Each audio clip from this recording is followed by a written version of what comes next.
हे guys, जय Mahakal. Welcome to my channel Madhya Pradesh Aarambh. आज हम इस सीरीज में स्टार्ट करने वाले हैं मुख्य परीक्षा से रिलेटेड अर्थशास्त्र, जिसमें हमारा पहला टॉपिक है टैक्स या कर। तो प्लीज़ गाइस, यदि आप हमारे चैनल पर नए हैं तो पहले चैनल को सब्सक्राइब कीजिए, वीडियो को लाइक कीजिए, कमेंट कीजिए और शेयर कीजिए।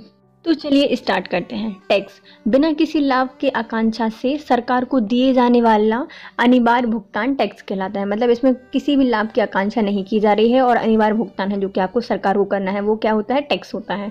अब शुल्क क्या होता है? लाभ की आकांक्षा से किए जाने वाले किसी विशेष उद्देश्य की प्राप्ति हेतु सरकार को किया जाने वाला अनिवार्य भुगतान शुल्क कहलाता है। तो कर कितने प्रकार के होते हैं? कर दो प्रकार के होते हैं, एक उपकर और एक अधिभार। उपकर क्या होता है? यह विशेष उद्देश्य हेतु लगाया जाने वाला शुल्क है, मतलब किसी विशेष उद्देश्य के लिए लगाया जा रहा है। और अधिभार जो होता है विशेष उद्देश्य हेतु लगाया गया शुल्क, ये भी होता है। उपकर यह सैद्धांतिक रूप से कर के आधार पर लगाया जाता है, जबकि जो अधिभार होता है वो सैद्धांतिक और व्यवहारिक रूप से कर दायित्व पर लगाया जाता है। उपकर भारत में किसी दायित्व पर लगाने वाला कर होता है वो उपकर होता है, जबकि जो कि सैद्धांतिक और व्यवहारिक रूप से जो कर लगता है उसके दायित्व पर लगने वाला अधिभार होता है। जो उपकर होता है वह कृषि कल्याण कैश के रूप में और एजुकेशन कैश के रूप में लिया जाता है, जबकि जो अधिभार होता है यह कर पर भी कर या टैक्स ऑन टैक्स कहा जाता है। देखिए, कर क्या होता है? सरकार को दिए जाने वाला अनिवार्य भुगतान जो कि बिना लाभ की आकांक्षा से दिया जाता है, वह टैक्स हो गया। दो प्रकार के होते हैं, उपकर और अधिकर। उपकर क्या होता है? यह विशेष उद्देश्य हेतु लगाया जाता है, सैद्धांतिक रूप से कर के आधार पर लगाया जाता है। भारत इसे कर दायित्व पर लगाता है और इसे कृषि कल्याण कैश या फिर एजुकेशन कैश के रूप में प्राप्त किया जाता है। जो अधिभार होता है यह विशेष उद्देश्य हेतु लगाया जाता है। शुल्क सैद्धांतिक एवं व्यवहारिक रूप कर का दायित्व पर लगता है और यह टैक्स ऑन टैक्स इसको कहा जाता है। अब आते हैं अधिभार और उपकर में अंतर। तो अभिकार क्या होते हैं? अभिभार भी टैक्स के ऊपर टैक्स ऑन टैक्स भी होता है, लेकिन यह सभी करदाताओं पर ना लगकर एक सीमा से अधिक आमदनी वाले करदाताओं पर लगता है। मतलब एक सीमा लिमिट तय होती है कि यदि इससे ज़्यादा आपकी आमदनी है तभी करदाता को अधिभार देना पड़ता है। टैक्स ऑन टैक्स इसको कहा जाता है। अब आता है उपकार। यह उपकार या शेष करदाता द्वारा अदा किए जाने वाले मूल टैक्स पर लगाया जाने वाला एक अतिरिक्त कर होता है। अधिभार के रूप में वसूली गई राशि भी भारत सरकार की consolidated fund of India CFI में पहुंचती है। जो अधिभार वाली राशि है वो कहाँ जाती है? कंसोलिडेटेड फंड ऑफ इंडिया में जाती है। और जो उपकार वाली होती है यह मुख्यतः राज्य और केंद्र सरकार द्वारा किसी विशेष उद्देश्य के लिए फंड एकत्रित करने के लिए लागू किया जाता है। तो वो क्या होता है? शेष होता है या फिर उपकार इसको कहा जाता है। अधिभार यह सामान्य टैक्स की तरह ही किसी भी उद्देश्य के लिए खर्च किया जा सकता है। जैसे आप नॉर्मल जो टैक्स होता है उसकी तरह इसको किसी भी रूप में इसको उद्देश्य से खर्च कर सकते हैं। अब आता है उपकर को सरकार द्वारा प्रत्यक्ष या अप्रत्यक्ष कर दोनों पर लागू किया जाता है। जो शेष होता है उसको सरकार द्वारा प्रत्यक्ष या अप्रत्यक्ष कर दोनों पर लागू किया जा सकता है। अधिभार क्या होता है? भारतीय संविधान के अनुच्छेद 270 के तहत उपकार को और अधिभार को अनुच्छेद 271 के तहत इकट्ठा किया गया है। मतलब अधिभार किस में दिया गया है? अधिभार मतलब एक ज़्यादा है, अधिक बार है ना, तो 271 में दिया गया, मतलब ₹1 का ज़्यादा अधिक भार है। और जो उपकार है वो किस में दिया गया है? तो 270 में दिया गया है। उपकार सरकार के लिए राजस्व का स्थायी स्रोत नहीं होता। निर्धारित लक्ष्य या उद्देश्य के पूरा होने के बाद इसे बंद किया जाता है। जो उपकार होता है, यदि जिस उद्देश्य से इसको वसूला जा रहा है वो उद्देश्य कंप्लीट हो गया तो इसको बंद कर सकते हैं, लेकिन अधिभार में ऐसा नहीं होता। अधिभार से इकट्ठा की गई राशि किसी भी उद्देश्य से खर्च की जा सकती है। अब आता है उपकार या शेष के उद्देश्य निम्नलिखित हैं, जैसे शिक्षा पर उपकर, कृषि कल्याण पर उपकर आदि। अब आते हैं कर के प्रकार कैसे होते हैं। तो कर देखो, ये तो हो गया दो प्रकार कैसे वसूला जाता है। एक अधिभार और एक उपकार प्रकार मतलब टाइप होते हैं उसके। अब होते हैं कर कैसे लगाया जाता है, तो एक प्रकार होता है प्रत्यक्ष कर और एक होता है अप्रत्यक्ष कर। प्रत्यक्ष कर मतलब जिस पर लगाया जा रहा है वही व्यक्ति कर भर रहा है, तो वो प्रत्यक्ष कर हो गया। अप्रत्यक्ष कर लगाया जा रहा है जिस व्यक्ति पर, वो एक इनडायरेक्टली तरीके से भर रहा है या इनडायरेक्टली तरीके से उस पर लगाया जा रहा है, तो वो कहलाता है अप्रत्यक्ष कर। प्रत्यक्ष कर, इससे करापात या कराघात एक ही व्यक्ति पर होता है, मतलब जिस पर कर लगाया जा रहा है वो एक ही व्यक्ति होता है। लेकिन जो अप्रत्यक्ष कर होता है वह कर जो किसी और पर लगाया जाता है और अन्य किसी और से वसूला जाता है, तो वो होता है अप्रत्यक्ष कर। जैसे सब्जेक्ट ए है और बी है, तो ए ने बी से पैसे लिए तो बी किसको देगा, ए को देगा, लेकिन ए प्रत्यक्ष कर हो गया। लेकिन जब ए बी को पैसे देने के लिए सी से बोले और बी जब पैसे रिटर्न करे तो सी को रिटर्न करे और वो पैसे कहाँ जाए, ए के पास जाए, तो ये क्या होता है, अप्रत्यक्ष कर होता है। देखिए इसको ही कुछ हैंड रिटन नोट्स में दिया गया है, तो आप इससे पढ़ सकते हैं। जैसे देखिए टैक्स क्या होता है, जनता को सरकार द्वारा दी जाने वाली सुविधा के बदले लगाया जाने वाला शुल्क क्या होता है, टैक्स होता है। दो प्रकार से होता है, प्रत्यक्ष कर और एक अप्रत्यक्ष कर। प्रत्यक्ष कर वो होता है वह कर जो जिस व्यक्ति पर लगाया जाता है वह व्यक्ति उसे पे करे, तो वो प्रत्यक्ष कर हो गया। अप्रत्यक्ष कर जिस व्यक्ति पर यह लगाया जा रहा है उसके बदले कोई अन्य उसे दे, उसे क्या कहा जाता है, अप्रत्यक्ष कर कहा जाता है। जैसे कि विद्युत कर, सेवा कर, ये अप्रत्यक्ष कर होते हैं। और इनकम टैक्स यह प्रत्यक्ष कर होता है, हम डायरेक्टली भरते हैं। अब प्रत्यक्ष कर भी दो प्रकार के होते हैं, एक केंद्र सरकार द्वारा लगाया जाता है और एक राज्य सरकार के द्वारा लगाया जाता है। जो केंद्र सरकार लगाती है उसमें दिए गए हैं ये, जैसे कि आपकी प्रॉपर्टी पर लगने वाला ये जो संपत्ति कर है वो केंद्र सरकार लगाती है। आपकी संपत्ति पर आपका अधिकार नहीं है, आप अपनी संपत्ति का जो टैक्स है वो किसको भरते हो, केंद्र सरकार को भरते हो। केंद्र में बैठी है, केंद्र में जैसे अपनी प्रॉपर्टी होती है वो अपन केंद्र में अपने घर बनवाते हैं और चारों तरफ उसके खेत रखते हैं या फिर गार्डन वगैरह रखते हैं, तो प्रॉपर्टी हमेशा कहाँ होती है, केंद्र में होती है। और हम कुछ खुद प्रत्यक्ष रूप में उसमें रहते हैं, तो प्रत्यक्ष कर हो गया और केंद्र में बनाया गया है। तो संपत्ति कर कहाँ पे लगता है, केंद्र द्वारा लगाया जाता है, प्रत्यक्ष कर है। जो किसी संपत्ति पर लगे, जैसे कि 30 लाख रुपए की राशि थी, यदि आपके पास इससे ज़्यादा अमाउंट है तो आपको ये संपत्ति कर आपको भरना पड़ेगा। इसकी शुरुआत 1957 में शुरू किया गया था। अब आते हैं प्रतिभूति पर लाभ। जो प्रतिभूति होती है मतलब जो सिक्योरिटी पर जो लाभ कमाया जाता है उस पर भी कर लगता है। जब कोई संपत्ति 1 साल में बेची जाए, जैसे मैंने प्रॉपर्टी, जैसे ऑब्जेक्ट ए है वो अपनी प्रॉपर्टी बी को बेचता है, तो बी क्या करेगा, जैसे उसने अभी खरीदी, अभी जो इसकी ज़मीन का अमाउंट है या फिर प्रॉपर्टी का जितना अमाउंट है वो 2-3 साल बाद ज़्यादा हो जाएगा। जब वो ज़्यादा अमाउंट में किसी सी को बेचेगा तो उससे इसने कुछ लाभ कमाया बी ने, उस लाभ पर लगने वाला कर जो होता है वो कहलाता है प्रतिभूति के लाभ पर कर। यह कौन लेता है, केंद्र लेती है। अब आता है इनकम कर, यह आयकर, ये सब जानते होंगे। इसको स्टार्ट कब किया गया था, 24 जुलाई 1960 में किया गया था, क्योंकि 60 साल के बाद आप यहाँ से ऐसा याद कर सकते हैं कि 60 साल के बाद हम रिटायर हो जाएंगे तो हम आयकर नहीं भरेंगे, तो 60 में लगाया गया था, 1960 में इसको लगाया गया था।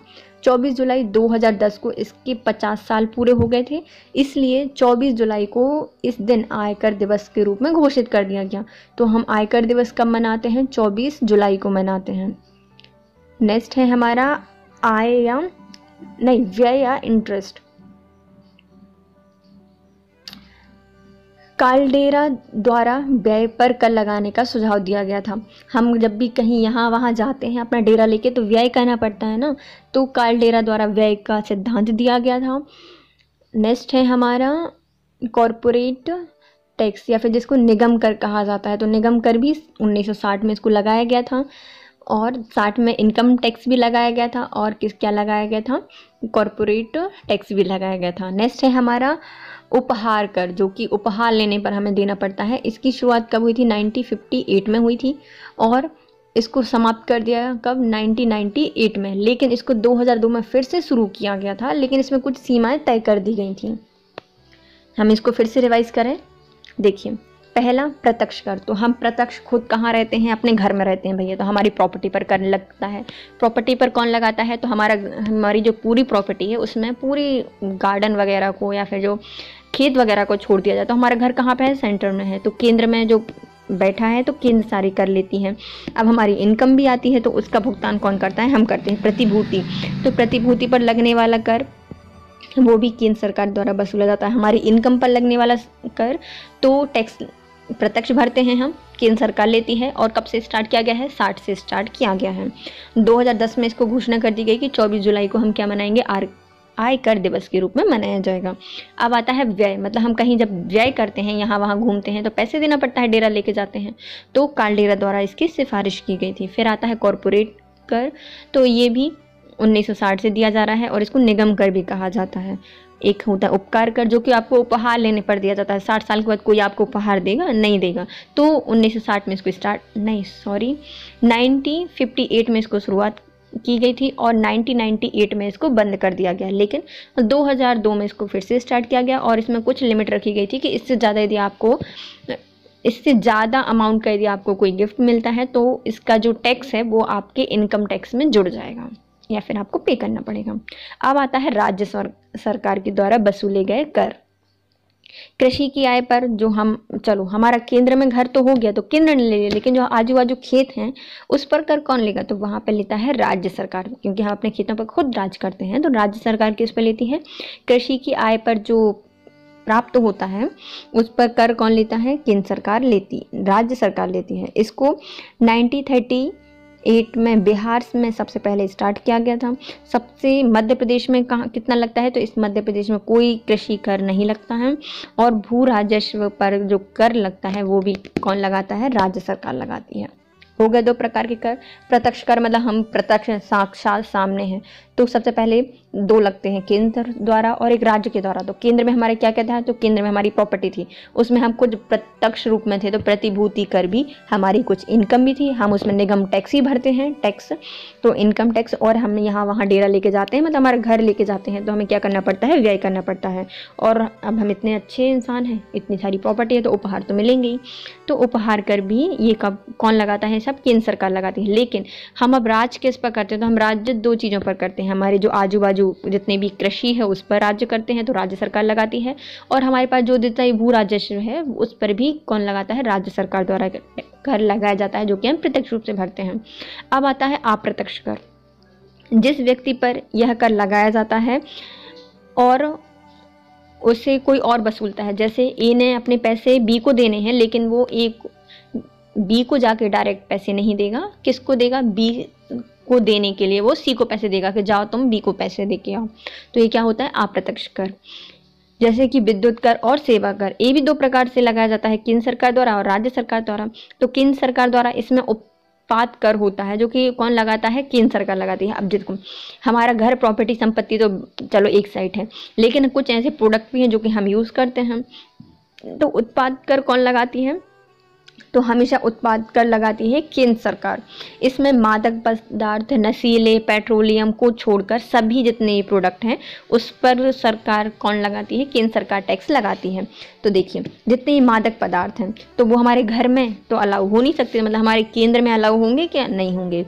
कौन करता है, राज्य सरकार इस पर टैक्स लगाती है, क्योंकि हम जैसे ही किसी मादक पदार्थ का सेवन करते हैं तो हम क्या बन जाते हैं, राजा बन जाते हैं, तो राज्य सरकार इन पर टैक्स लगाएगी, केंद्र सरकार इस पर कोई टैक्स नहीं लगाएगी। लेकिन जितनी भी और उत्पादन की वस्तुएं हैं या फिर उत्पाद कर है वो कौन लगाता है, वो सब लगाते हैं हमारी केंद्र सरकार। इसको बैट, अब आता है बैट प्रणाली।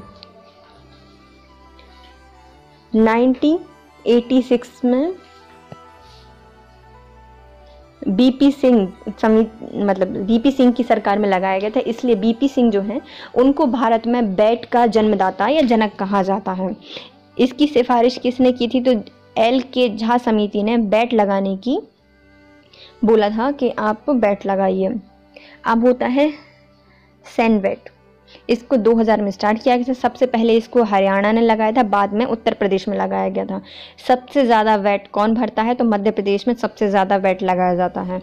वैट ऐसा क्यों, कौन सी जगह है जहाँ पर नहीं लगता, तो चंडीगढ़ में और अंडमान निकोबार में वैट नहीं लगाया जाता। सेवा कर, यह 1994 में राजा चलैया की समिति द्वारा लगाया गया था। सीमा और आयात शुल्क भी किसके कौन लगाता है? ये केंद्र सरकार लगाती है, सीमा शुल्क और आयात शुल्क।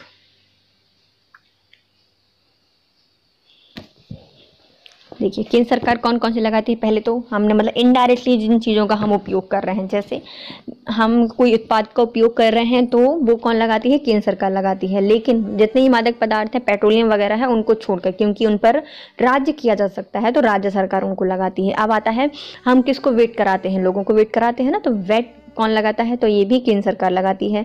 सेनवेट भी केंद्र सरकार के द्वारा लगाया जाता है। और अब आता है सेवा कर, जो हमारे यहाँ पे इतने सारे एम्प्लॉय होंगे काम करने वाले, तो वो हमारी सेवा करेंगे तो और हमें कैसा फील होगा? राजा जैसा फील होगा ना। तो वो हमें राजा बनाने के लिए हमेशा चलते रहते हैं। तो राजा चलैया द्वारा सेवा कर की सिफारिश की गई थी। फिर आता है सीमा और आयात कर, क्योंकि हम इतने प्रोडक्ट मंगाएंगे वो अलग अलग सीमाओं को क्रॉस करके आएंगे हमारे यहाँ, तो वो कौन लगाती है? केंद्र सरकार लगाती है। और ये सब अप्रत्यक्ष रूप से दिए जाते हैं। अब आता है राज्य द्वारा लगाए जाने वाले अप्रत्यक्ष कर। तो मादक पदार्थ, नशीले पदार्थ, पेट्रोलियम, मोटर वाहन, ऑटोमोबाइल्स, विद्युत, जल, बिक्री, स्टैम्प शुल्क, मनोरंजन, प्रवेश और शिक्षा पर कौन लगाता है?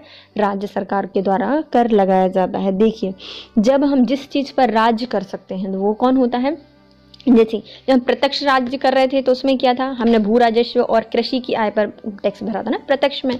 अप्रत्यक्ष में जब हम राज्य करेंगे तो क्या होगा? पहली बात तो हमारे पास क्या होनी चाहिए? अच्छी, एक हाथ में सिगरेट होनी चाहिए, दूसरे में एक वाइन का ग्लास, है ना, ऐसी फीलिंग आती है। और कार होनी चाहिए, उसमें पेट्रोल भी होना चाहिए, इलेक्ट्रिक कार भी होनी चाहिए, घर में 24 घंटे पानी आना चाहिए। हम जो खरीदें वो जो हमें चाहिए वो हम खरीद सकते हैं, मतलब बिक्री कर बेच भी सकते हैं। स्टैम्प शुल्क, और हम कहीं भी जा सकते हैं, प्रवेश कर सकते हैं, कितनी भी उच्च शिक्षा प्राप्त कर सकते हैं। तो ये क्या होता है? इन पे किया जाता है राज्य। तो ये राज्य सरकार द्वारा लिया जाता है, अप्रत्यक्ष कर है। इसके साथ हमारे ये टैक्स कंप्लीट है ना। वो अब इसका हम शॉर्ट में देख लेते हैं कि क्या कैसा है। देखिए प्रत्यक्ष क्या क्या होते हैं? केंद्र सरकार द्वारा और राज्य सरकार द्वारा दो तरीके से वसूले जाते हैं। तो केंद्र सरकार द्वारा निगम कर या कॉरपोरेट टैक्स इसको कहा जाता है, और ये 33% तक प्राप्त किया जाता है। आयकर वसूलते हैं, प्रतिभूति व्यापार कर, उपहार जो कि वर्तमान में लगता है, संप्रदा कर समाप्त कर दिया गया है। ये भी क्या था? एक प्रत्यक्ष कर था जो कि केंद्र सरकार द्वारा लगाया जाता था। व्यय कर, कैपिटल गेन टैक्स, लाभांश कर और ब्याज पर कर, ये सब केंद्र सरकार द्वारा लगाए जाते हैं। एक्सटीट्यूट ड्यूटी ये 1985 में एल के झा समिति की सिफारिश से हटा दी गई थी। अब आते हैं प्रत्यक्ष कर जो कि राज्य सरकार के द्वारा लगाए जाते हैं। तो इसमें सबसे पहले आता है भू राजस्व, चुंगी कर, टोल टैक्स, अचल संपत्ति पर कर और रोजगार कर जो होता है, ये सब केंद्र सरकार राज्य सरकार के द्वारा लगाए जाते हैं प्रत्यक्ष रूप से। नेक्स्ट है हमारा अप्रत्यक्ष कर। केंद्र सरकार के अप्रत्यक्ष कर, केंद्र सरकार के उत्पाद कर, सीमा शुल्क, सर्वे टैक्स, सेंट्रल ट्रेड टैक्स और यूनियन सेल टैक्स, ये क्या होते हैं? अप्रत्यक्ष कर होते हैं जो कि केंद्र सरकार के द्वारा लगाए जाते हैं। अब राज्य सरकार के द्वारा लगाए जाने वाले अप्रत्यक्ष कर, पहला state sale tax, state excise duty जिसको राज्य उत्पाद कर कहा जाता है, वाहनों पर कर, एजुकेशन कैश, एजुकेशन सेज और परिवहन कर, मनोरंजन कर, बीएटी टैक्स, रजिस्ट्री शुल्क, डीजल पेट्रोल पर शुल्क, जुआ पर कर, विद्युत पर कर, विज्ञापन पर कर और एंट्री जो लॉटरी वगैरह होती हैं उन पर टैक्स जो होते हैं वो सब राज्य सरकार के द्वारा प्राप्त किए जाते हैं। अब आते हैं हमारे आयकर। किसी भी व्यक्ति, मतलब जो हमने टैक्स पढ़ लिया अब हम उनको डिटेल में पढ़ेंगे, है ना। आयकर क्या होता है? किसी भी व्यक्तिगत आय पर लगने वाला कर होता है, उसको क्या कहा जाता है? आयकर कहलाता है। यह पहले यदि आपकी 0 से 1.5 लाख रुपए है तो कुछ नहीं भरना पड़ेगा, लेकिन हाँ यदि आपकी 1.5 लाख से ज़्यादा आय है 5 लाख तक के बीच में तो आपको 5% तक भरना पड़ेगा। 5 लाख से 10 लाख के बीच में है तो 20%, और यदि 10 से अधिक है तो आपको 30% तक अमाउंट पे करना पड़ेगा। MAT tax, minimum alternative tax, यह 1997 से 1998 में इसकी शुरुआत की गई थी। यह कर जीरो टैक्स कंपनी या टैक्स चोरी करने वाली कंपनियों पर लगाया जाता है। यह टैक्स जीरो टैक्स कंपनी को टैक्स के दायरे में लाने के लिए लगाया जाता है। इस कंपनी को नेट बुक प्रॉफिट पर लगता है। यह किस पर लगता है? तो नेट बुक प्रॉफिट पर लगता है। नेक्स्ट है हमारा जीरो टैक्स कंपनी। ऐसी कंपनी जो सार्वजनिक उत्तरदायित्व का की योजनाओं में निवेश करके कर के दायरे से बाहर की जाती हैं, उनको क्या कहा जाता है? जीरो टैक्स कंपनी कहा जाता है। नेक्स्ट है हमारा निगम कर। निगम कर एक प्रत्यक्ष कर है जो कंपनियों के लाभ पर लगाया जाता है, इसी कारण इसे कंपनी लाभ भी कहा जाता है। निगम कर केंद्र सरकार द्वारा आरोपित एवं एकत्रित किया जाता है। यह राज्यों के माध्यम विभाजित नहीं किया जाता। जो निगम कर होता है वो केंद्र सरकार द्वारा लगाया जाता है और केंद्र सरकार द्वारा ही एकत्रित किया जाता है। इसको राज्यों के बीच में विभाजित नहीं किया जाता। वर्तमान में निगम कर भारत सरकार के राजस्व प्राप्त करने का सबसे बड़ा स्रोत है। वर्ष 1960 से 61 के पूर्व कंपनियों पर के लाभ पर जो कर लगता था उससे सुपर टैक्स कहा जाता था। मतलब इसके नाम से 1960 71 मतलब 61 के दशक में क्या होता था, जो कंपनियों पर लगने वाला कर होता था उसको सुपर टैक्स कहा जाता था। 1960 से 61 में इसे समाप्त कर दिया गया और इसके स्थान पर कंपनी के निव्वल लाभ या आय पर जो कर लगता है उसे निगम कर कहा जाता है। इसे कंपनी अधिनियम 1956 के तहत पंजीकृत निजी एवं सार्वजनिक दोनों प्रकार की कंपनियों एवं निगमों पर लगाया जाता है। यह केंद्र सरकार की आय का सबसे बड़ा स्रोत है। इसकी दर 30% है। चूँकि 50 करोड़ के वार्षिक टर्नओवर वाली कंपनियों पर 2018-19 के बजट के अनुसार 25% तक कर दिया गया है। नेक्स्ट है हमारा फ्रिंज बेनिफिट टैक्स। इसकी शुरुआत 1 अप्रैल 2005 से की गई थी। 31 मार्च 2009 को इसको हटा दिया गया। इसकी दर 10 से 50% तक होती है। यह कंपनियों द्वारा अपने कर्मचारियों को दिए जाने वाला अतिरिक्त लाभ पर लगाया जाने वाला कर होता है। इसको क्या कहा जाता है?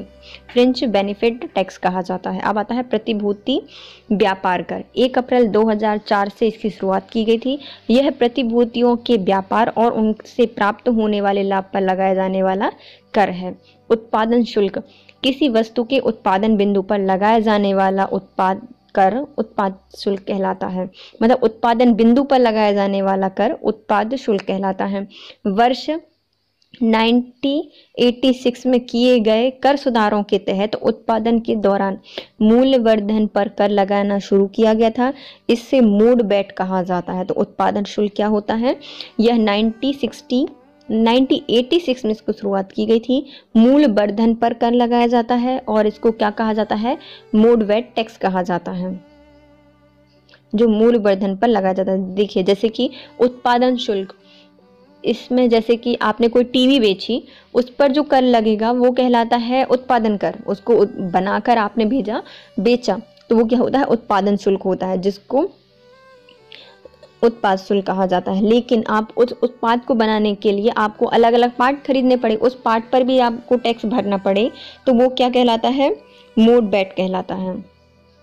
अब आता है सर्विस टैक्स या सेवा कर। सेवाओं के उत्पादन में लगने वाला कर सेवा कर कहलाता है। भारत में सेवा कर 1993 से 1994 में राजा चलैया समिति की सिफारिश पर लागू किया गया था। 2003 में 88वें संविधान संशोधन के माध्यम से संविधान में एक नया अनुच्छेद 268A को जोड़कर सर्विस टैक्स लागू किया गया था। पूर्व में सेवा कर में सबसे ज़्यादा हिस्सा उत्तर प्रदेश से मिलता है और सबसे कम सिक्किम से प्राप्त होता है। यह टैक्स पूर्व में जनता क्षेत्रफल के आधार पर दिया जाता था। वर्तमान में सबसे ज़्यादा सेवा टैक्स टेलीकॉम सेक्टर से दिया जाता है। सेवा टैक्स एक अप्रत्यक्ष कर है जो किसी सेवा प्रदाता द्वारा प्रदान किया जाने वाली सेवाओं के एवज में लगाया जाता है और इस कर का भुगतान करने के लिए जिम्मेदार सेवा प्रदाता ही होता है। यह कर केंद्र सरकार द्वारा आरोपित किया जाता है। केंद्रीय उत्पाद एवं सीमा शुल्क बोर्ड CBEC सेवा कर लगाने और वसूलने संबंधित नीति तैयार करता है। कौन लगाता है? तो केंद्रीय उत्पाद एवं सीमा शुल्क बोर्ड जो सर्विस टैक्स है उसको लगाती है और यही वसूलती है। 1996 से 1997 के बजट में पैकेजिंग, कुरियर और जो विज्ञापन होते हैं उनको भी सेवा टैक्स में शामिल कर लिया गया है। नेक्स्ट है हमारा संपत्ति कर या वेल्थ टैक्स। संपत्ति से कमाए हुए लाभ पर लगने वाले कर को संपत्ति कर के नाम से जाना जाता है। संपत्ति कर अधिनियम 1957 के तहत भारत में संपत्ति कर सर्वप्रथम 1 अप्रैल 1957 को लगाया गया था। यह कर बाजार मूल्य के अनुसार संपत्ति पर लगाया जाता है। भारत में संपत्ति कर राज्य सरकारों का कर है। इसके तहत प्रत्येक वर्ष संपत्ति का मूल्यांकन करके कर लगाया जाता है। संपत्ति कर को 2015-16 के बजट में वित्त मंत्री अरुण जेटली द्वारा समाप्त कर दिया गया। नेक्स्ट है हमारा पूंजी कर, जिसको कहा जाता है कैपिटल गेन्स टैक्स। कोई भी वित्तीय परिसंपत्ति एवं प्रतिभूति जैसे भूमि, भवन, शेयर, डिवेंचर और कई अन्य संपत्ति जब किसी क्रय लागत या निर्माण लागत से अधिक पर बिकती हैं तो इस पर लगने वाले लाभ को पूंजी लाभ कर कहा जाता है। इस पूंजी लाभ को लगाने वाले को कर को ही क्या कहा जाता है? पूंजी लाभ कर कहा जाता है। पूंजी लाभ कर समय अवधि के आधार पर सामान्य अवस्था में 2 प्रकार के होते हैं। पहला होता है अल्पकालीन पूंजी लाभ कर।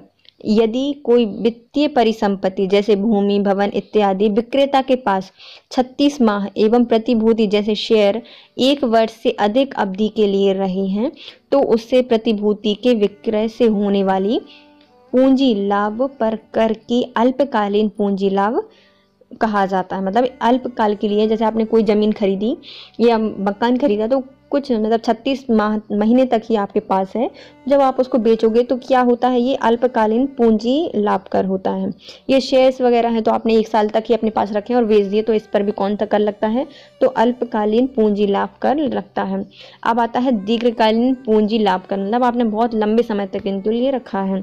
यदि कोई वित्तीय परिसंपत्ति जैसे भूमि, भवन 36 माह से अधिक या प्रतिभूति जैसे शेयर 1 वर्ष से अधिक अवधि तक आपने रखे हैं और विक्रेता के पास रही है और इससे प्रतिभूति के विक्रेता से होने वाली पूंजी लाभ पर जो कर प्राप्त होता है उसे दीर्घकालीन पूंजी लाभ कर कहा जाता है। नेक्स्ट है हमारा उपहार कर, जो कि गिफ्ट टैक्स कहलाता है। भारत में आयकर अधिनियम के तहत किसी व्यक्ति द्वारा किसी दूसरे व्यक्ति को स्वेच्छा या बिना किसी प्रतिफल से हस्तांतरित की गई जाने वाली चल या अचल संपत्ति उपहार कहलाती है। जैसे आपने किसी अपने व्यक्ति को या फिर उसने मांगा या नहीं मांगा, उसकी इच्छा है और नहीं भी इच्छा है, तो आप यदि उसके लिए कोई गिफ्ट देते हैं तो या फिर वो चलने वाली हो, कार वगैरह दे सकते हैं। यदि अचल है तो कोई फ्लैट वगैरह दे दिया तो उस पर जो कर लगता है उसको क्या कहा जाता है? उपहार कर कहा जाता है। इस उपहार पर लगने वाला आयकर अधिनियम के तहत लगने वाला कर क्या कहलाता है? उपहार कर कहलाता है। उपहार कर अधिनियम 1958 के तहत भारत में उपहार कर सर्वप्रथम 1 अप्रैल 1958 को लगाया गया था, जिससे 1998 के बाद समाप्त कर दिया गया। पुनः नए सिरे से इसको 2002 में इसको शुरुआत किया गया और यदि बिना किसी प्रतिफल के सगे संबंधी द्वारा दिए गए उपहार या किसी अन्य द्वारा विवाह के संबंध में या विवाह के अवसर पर दिए जाने वाले उपहार के अतिरिक्त किसी व्यक्ति को 25,000 से ज़्यादा अमाउंट या इससे बढ़कर 2009 में क्या कर दिया गया? 50,000 कर दिया गया। देखिए 2002 में जब इसको स्टार्ट किया गया तो इसमें कहा गया कि यदि किसी विवाह या उत्सव के टाइम पर या किसी ऐसा अवसर है जब आपके सगे संबंधी या किसी अन्य के द्वारा आपको कोई उपहार दिया जाता है, यदि उसका अमाउंट 25,000 हो, जिसको बढ़ाकर 2009 में कितना कर दिया गया? 50,000 कर दिया गया। यदि इससे अधिक होता है तो आय जो उपहार कर है वो आपको प्रदान करना पड़ेगा। तो उस उपहार प्राप्तकर्ता की आय में जोड़ दिया जाएगा और इसके द्वारा प्राप्त अन्य आय की तरह इस पर भी कर देय होगा। जिसको आपने जैसे कि ए है वो कोई गिफ्ट लेके आया बी के लिए तो ए टैक्स नहीं भरेगा, इस पर कौन भरेगा? बी भरेगा, जिसकी आय कर में, इनकम टैक्स में वो जुड़ जाएगा उसका अमाउंट।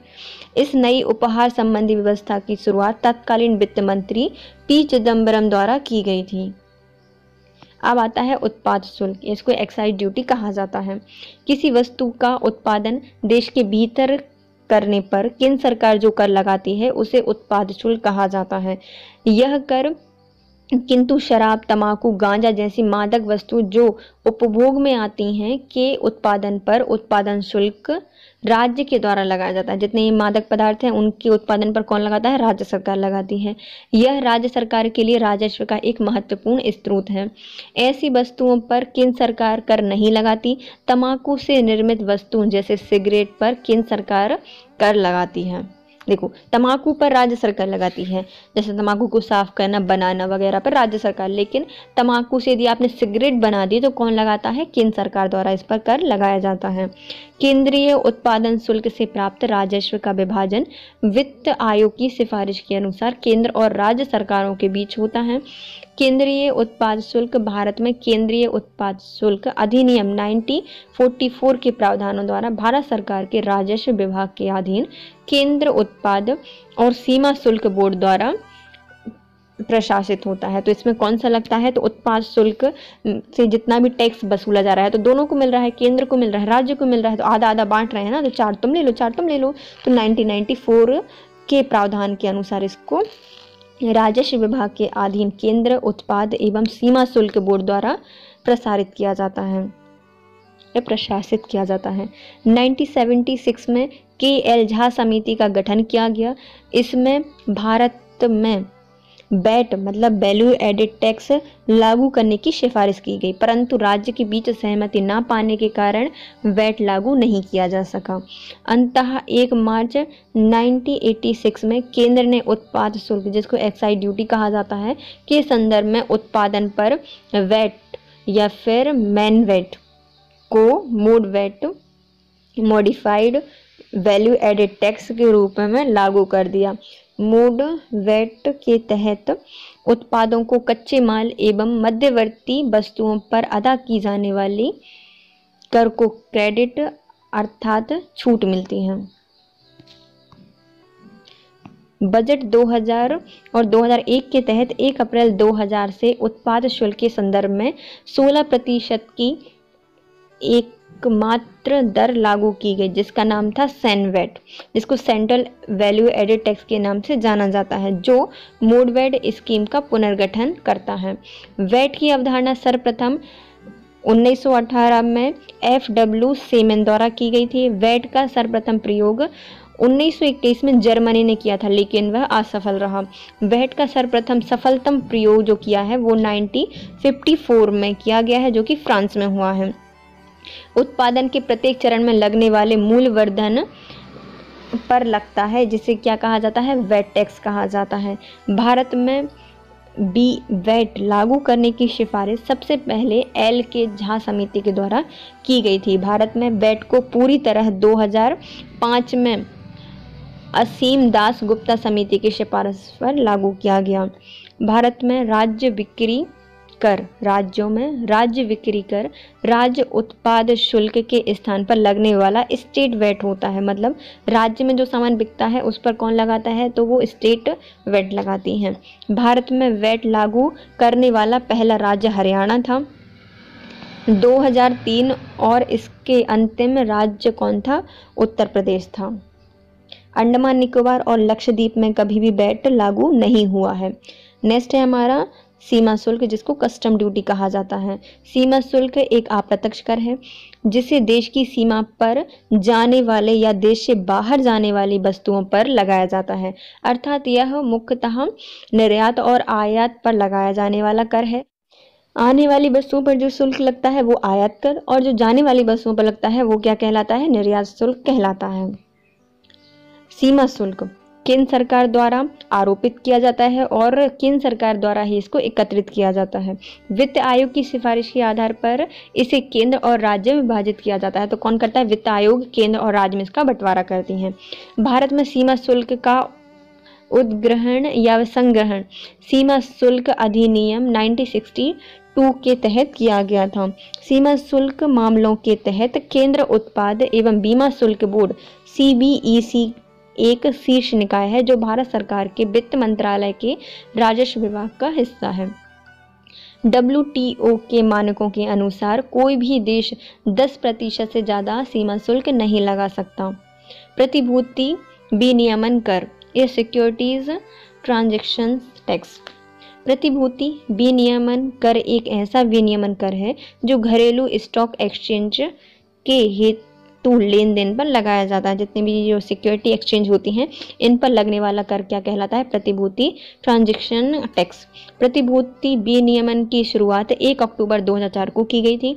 प्रतिभूति विनियमन कर की दरें केंद्र सरकार द्वारा प्रस्तावित की जाती हैं और यह कर टैक्स या स्टॉक एक्सचेंज से वसूला जाता है। यह कर कैसे वसूला जाता है? तो स्टॉक एक्सचेंज से वसूला जाता है। प्रतिभूति विनियम कर की वसूली विभिन्न प्रतिभूतियों जैसे share, debenture, derivatives, mutual fund इत्यादि के खरीदने एवं बेचने की जाती हैं। नेक्स्ट हमारा एंटी डंपिंग ड्यूटी। डंपिंग का अभिप्राय किसी देश के निर्माताओं द्वारा किसी उत्पाद को या तो उसके घरेलू कीमत से नीचे या उत्पादन लागत से कम कीमत पर दूसरे देश में निर्यात करने से क्या कहलाता है? Dumping duty. उस पर जो कर लगने वाला होता है वो कहलाता है एंटी डंपिंग ड्यूटी। यह एक अनुचित व्यापार प्रथा है। इसका अंतर्राष्ट्रीय व्यापार पर विकृत प्रभाव पड़ता है। जैसे कि भारत में चीन की जो चीज़ें होती हैं वो कितनी सस्ती बिकती हैं, तो अपने भारत का बाजार जो है वो अव्यवस्थित हो जाता है, असंतुलित हो जाता है। तो इससे क्या पड़ता है? अंतर्राष्ट्रीय व्यापार पर विकृत प्रभाव पड़ता है। व्यापार उपचार महानिदेशालय यह सभी डंपिंग रोधी या काउंटर वैलिंग शुल्क अन्य व्यापार सुधारात्मक उपायों को लागू करने के लिए वाणिज्य एवं उद्योग मंत्रालय के तहत सर्वोच्च राष्ट्रीय प्राधिकरण है। एंटी डंपिंग ड्यूटी आयात पर आरोपित यह सीमा शुल्क है जो सामान्य मूल्य से काफ़ी कम कीमतों पर माल की डंपिंग के विरुद्ध सुरक्षा प्रदान करता है। जबकि काउंटर वेलिंग ड्यूटी ऐसी वस्तुओं पर आरोपित किया जाता है जिन्हें मूल या निर्यात करने वाले देश में सरकारी सब्सिडी प्राप्त होती है, तो उन पर क्या लगाया जाता है? तो काउंटर वेलिंग ड्यूटी लगाई जाती है। लेकिन जो मेन उत्पाद है या मूल्य से कम पर यदि कोई वस्तु बेची जा रही है तो उस पर लगता है एंटी डंपिंग ड्यूटी। नेक्स्ट है हमारा टोबिन टैक्स। 1972 में नोबेल पुरस्कार विजेता अमेरिकी अर्थशास्त्री जेम्स टोबिन द्वारा टोबिन टैक्स का प्रस्ताव दिया गया था। इनका सुझाव था कि एक मूल से दूसरी मूल में किए जाने वाली सभी भुगतानों पर कर को लगाया जाना चाहिए। मतलब जैसे कि आप अमेरिका से डॉलर कमा के लेके आए हैं और जब आपको भारत रुपए में आप चेंज कराएंगे तो इसमें भी कोई टैक्स देना पड़ेगा, तो इसको क्या कहा जाता है? टोबिन टैक्स कहा जाता है। कर आतंकवाद। जब सरकार अधिक कर संग्रह करने के लिए ईमानदार करदाताओं पर अवैध या अतिरिक्त कानूनी दबाव डालती है तो उसे व्यवहार को क्या कहा जाता है? आतंकवाद कर कहा जाता है। कर आतंकवाद का मूल कारण केंद्रीय बजट में राजस्व संग्रह के आदर्शवादी लक्ष्यों का निर्धारण किया जाना है। इसके निम्नलिखित उदाहरण हैं जैसे general anti divided rule JAAR, आम जनता पर कर कानून को कठोर तरीके से लागू करना, कर संबंधी प्रत्येक लेन देन को संदिग्ध समझना, कर निरीक्षकों पर न्यूनतम कर की वसूली का लक्ष्य आरोपित करना, राजस्व के लक्ष्यों को साकार करने के नाम पर धन वापसी से इनकार या प्रतिकूल कानून निर्णय का सहारा लेना। कर विवर्तन या टैक्स शिफ्टिंग, यह एक ऐसी प्रक्रिया को अंकित करता है जिसके द्वारा कर को मौद्रिक भार एक व्यक्ति से दूसरे व्यक्ति पर हस्तांतरित कर दिया जाता है, तो उसे क्या कहा जाता है? कर विवर्तन या एक कानूनी प्रक्रिया है। कर GDP अनुपात, टैक्स GDP रेशियो, यह कर संग्रह और अर्थव्यवस्था में जीडीपी के अनुपात को दर्शाता है। इस अनुपात में वृद्धि अर्थव्यवस्था में लाभदायक होती है। यदि जीडीपी पिछले वर्ष की तुलना में स्थिर रहे लेकिन कर संग्रह में वृद्धि हो जाए तो यह दर्शाता है कि कर आवंटन में कमी या फिर कर की दर में वृद्धि के कारण कर संग्रह बढ़ गया है।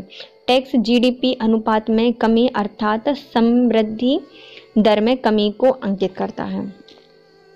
समृद्धि दर को कमी को इंगित करता है यदि टैक्स जीडीपी अनुपात में कमी आती है तो।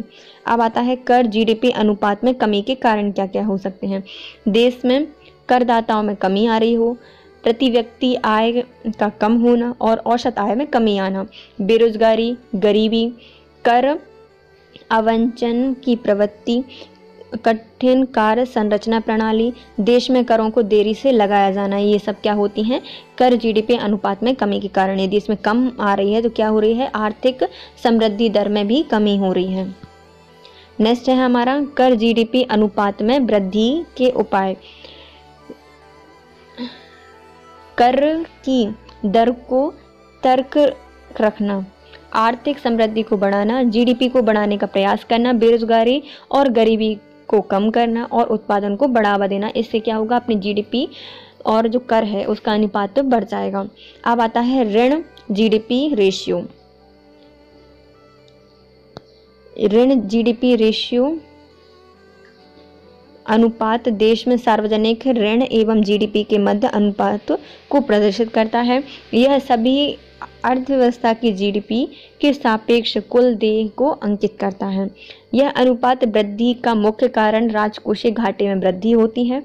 वित्त वर्ष 2020-21 के अंत में केंद्र सरकार का कुल कर्ज जीडीपी का 58.73% तक पहुंच गया है, जो 2007-8 के बाद सबसे अधिक है, जब ऋण से जीडीपी अनुपात 58.86% रहा था। देश के कुल सार्वजनिक ऋण केंद्र और राज्य 2020-21 में सकल घरेलू उत्पाद के 90% को छूने की संभावना है, जो अब तक की सबसे अधिक दर्ज की गई है। फिर नेक्स्ट है हमारा टैक्स हेवन्स कंट्री। यह ऐसे देश या क्षेत्र होते हैं जहां कोई करदाता या कर अदा नहीं करता, मतलब कोई भी कर नहीं देता, या अन्य देशों की अपेक्षा यहाँ पर जो कर की दर होती है वह न्यूनतम होती है। इन देशों द्वारा काला धन जमा करने वालों के प्रति अधिक गोपनीयता बरती जाती है। इन देशों में Switzerland, Bermuda, Luxembourg, Bahamas, Barbados, Mauritius और पनामा इत्यादि शामिल होते हैं। इसी कारण से विदेशी निवेशक और उद्यमी इन देशों में निवेश करने के लिए आकर्षित होते हैं। प्रतिकर शुल्क, यह एक आयात शुल्क होता है जो किसी आयातक देश द्वारा आयात की जाने वाली वस्तुओं पर लगता है। इसे नकारात्मक सब्सिडी के प्रभाव को कम करने के लिए लगाया जाता है। नकारात्मक सब्सिडी से आशय उस सब्सिडी से है जो निर्यातक देशों द्वारा अपने उत्पादों को अधिक निर्यात करने के लिए प्रदान की जाती हैं। विदेश व्यापार संगठन के नियमानुसार इस संदर्भ में जांच करने और प्रतिकर शुल्क लगाने का अधिकार आयातक देश को होता है। अब हमारा नेक्स्ट टॉपिक है जीएसटी, जो कि हमारा सबसे ज़रूरी टॉपिक है। जीएसटी इसको लागू किया गया था 1 जुलाई 2017 को। 2004 में जीएसटी पर पहली बैठक श्रीनगर में हुई थी। 2006 में जीएसटी कर निर्धारण समिति के अध्यक्ष थे विजय केलकर। जीएसटी में कितनी दरें होती हैं, तो 5 प्रकार की दरें होती हैं। जीएसटी का प्रारूप समिति के अध्यक्ष कौन थे, तो जीएसटी की जो प्रारूप समिति थे उसके अध्यक्ष थे असीम दास गुप्ता। जीएसटी वित्त परिषद अध्यक्ष KL मणि थे। जीएसटी फाइनेंस मिनिस्ट्री के अध्यक्ष अमित मिश्रा थे। जीएसटी बिल नंबर 122 है। जीएसटी संशोधन जो अधिनियम है वो कौन सा था, वो था 101। जीएसटी सबसे पहले पास किया गया था राज्यसभा में 3/8/16 को, लोकसभा में 8/8/16 को और राष्ट्रपति के हस्ताक्षर हुए हैं 8/9/17 को। पहला राज्य जिसने जीएसटी को पास किया तो वो था असम, जो कि 12/8/16 को किया था। बिहार ने 16/8/16 को किया था। मध्य प्रदेश तीसरा राज्य बना जिसने 24/8/2016 को जीएसटी लागू किया। जीएसटी पर अंतिम बैठक 30/6/17 को हुई थी। जीएसटी को अंतिम रूप से जम्मू कश्मीर में लागू किया गया था 6/7/17 को। जीएसटी 159 देशों में लागू है। पहले जीएसटी 160 देशों पर लागू था, लेकिन मलेशिया देश ने जीएसटी समाप्त कर दिया गया है। अब भारत में टाइप का लगता है तो दोहरी जीएसटी व्यवस्था मध्य प्रदेश और कनाडा में है। जीएसटी के प्रकार क्या होते हैं? तो जीएसटी 3 प्रकार का होता है। CGST जो कि आर्टिकल दिया गया है 246 के 1 में। SGST जिसको दिया गया है आर्टिकल 246 के I में 1 में।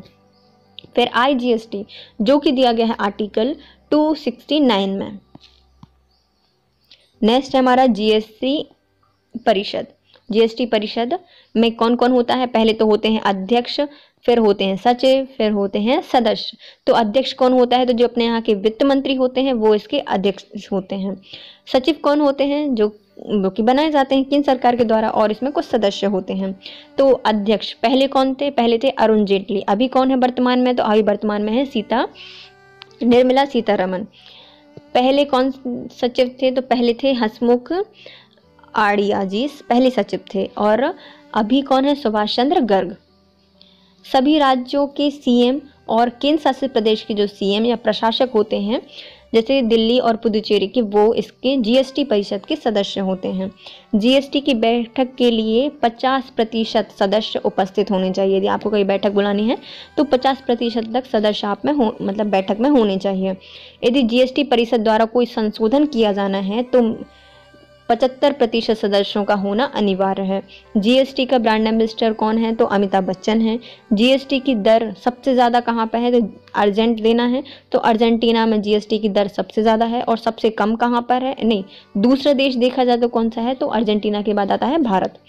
जीएसटी में सबसे पहले फ्रांस ने लागू किया था, जो कि 1954 में लागू किया गया था। जीएसटी नंबर 15 डिजिट का होता है और इसको अल्फा न्यूमेरिकल उसमें होता है फॉर्मेट में। अब आता है जीएसटी को अच्छे से पढ़ते हैं। जीएसटी का अर्थ होता है गुड एंड सर्विस टैक्स। वस्तुओं और सेवाओं पर जो कर देते हैं उसको क्या कहा जाता है? जीएसटी कर कहा जाता है। इसके तहत पूरे भारत में एक ही तरह का टैक्स लगेगा, जिससे पूरे भारत में एक ही वस्तु का एक ही मूल्य होगा। और वर्तमान में विद्यमान विभिन्न प्रकार के अप्रत्यक्ष करों की समाप्ति होगी। जीएसटी बिल बैट सिद्धांत पर आधारित होगा। जितनी ही वस्तु है, जैसे कि आप कोई कॉपी है तो उस पर जो टैक्स लगता है वो हर राज्य में, हर केंद्र में एक ही जैसा होगा, उसकी वैल्यू हर कहीं वैसे ही होगी। तो इससे क्या होगा? वस्तुओं के मूल्य में विभिन्नता नहीं आएगी। जीएसटी का सुझाव सबसे पहले अप्रत्यक्ष कर पर काका केलकर आयोग या कार्यबल द्वारा 2003 में दी गई थी। भारत में बैट सिद्धांत पर आधारित एक व्यापक जीएसटी लाने का सुझाव सर्वप्रथम अप्रत्यक्ष करों पर केलकर कार्यबल ने 2003 में दिया था। 3 अप्रैल 2016 को यह विधेयक राज्यसभा में पारित हो गया। अनेक संशोधनों के कारण इसे फिर से 8 अगस्त 2016 को लोकसभा में पास कराना पड़ा। जीएसटी संविधान संशोधन विधेयक 101 में संविधान संशोधन अधिनियम के रूप में अधिसूचित किया गया। जीएसटी संविधान संशोधन विधेयक कौन सा है? ये 101 है। वस्तु एवं सेवाओं पर समान करारोपण के लिए लाए जाने वाले जीएसटी के लिए 122वें संविधान संशोधन विधेयक को राष्ट्रपति का अनुमोदन 8 सितंबर 2016 को प्राप्त हुआ। सरकार द्वारा 1 अप्रैल 2017 को इसे लागू कराने का प्रयास किया जा रहा था। राज्यसभा द्वारा 3 अगस्त 2016 को और लोकसभा द्वारा इसको 8 अगस्त 2016 को बिल पारित कर दिया गया। जीएसटी परिषद का गठन 12 सितंबर 2016 को किया गया। सभी राज्य सरकार इस परिषद के सदस्य थीं। जीएसटी परिषद की पहली बैठक 22 सितंबर 2016 को नई दिल्ली में संपन्न हुई। जीएसटी परिषद की पहली बैठक में केंद्रीय वित्त मंत्री अरुण जेटली को अध्यक्ष बनाया गया। जीएसटी के संबंध में नई महत्वपूर्ण निर्णय लिए गए।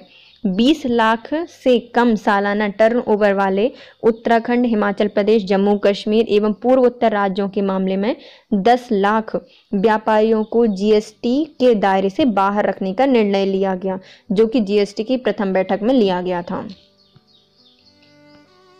राज्य के राजस्व अनुमानों के लिए वर्ष 2015-16 ही आधार माना जाएगा।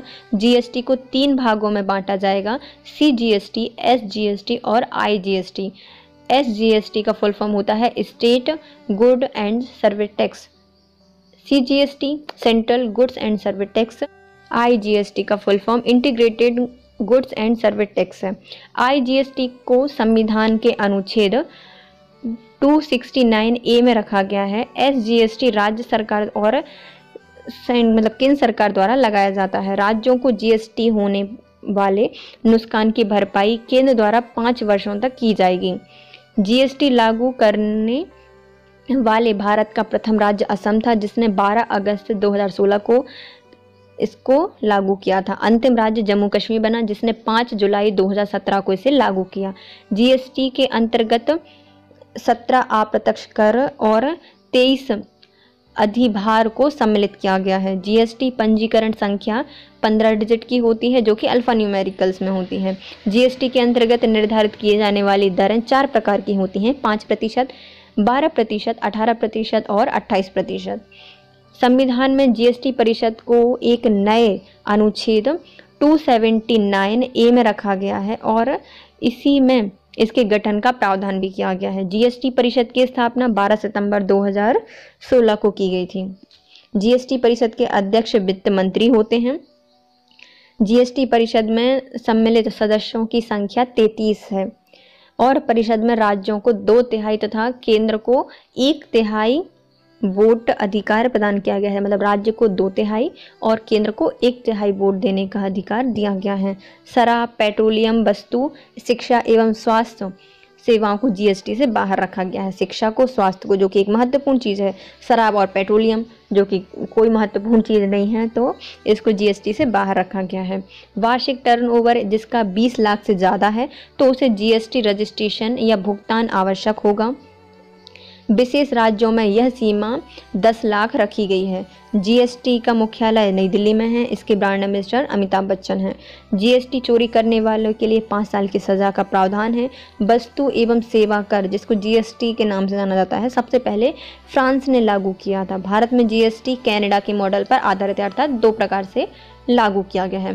Thank you so much. यहाँ हमारी ये सीरीज़ होती है गाइस कंप्लीट। तो प्लीज़ गाइस, यदि आपको हमारा वीडियो थोड़ा सा भी यूजफुल लगा है तो एक लाइक तो बनता है।